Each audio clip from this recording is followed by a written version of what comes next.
मातृभूमि न्यूज, मातृभूमि की आवाज, मातृभूमि के लिए।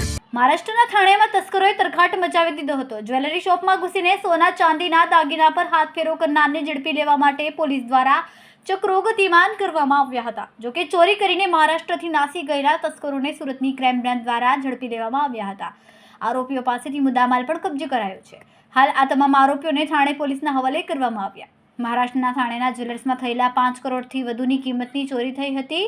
સોના ચાંદીના દાગીનાથી થયેલ ચોરીનો ભેદ સુરત પોલીસે ઉકેલ્યો છે। ક્રાઇમ બ્રાન્ચ પોલીસે ચોરી કરનાર 5 ઇસમોને ઝડપી પાડ્યા છે। થાણેના વામન શંકર મરાઠે નામના જ્વેલર્સમાંથી 5 કરોડ 79 લાખની ચોરી થઈ હતી।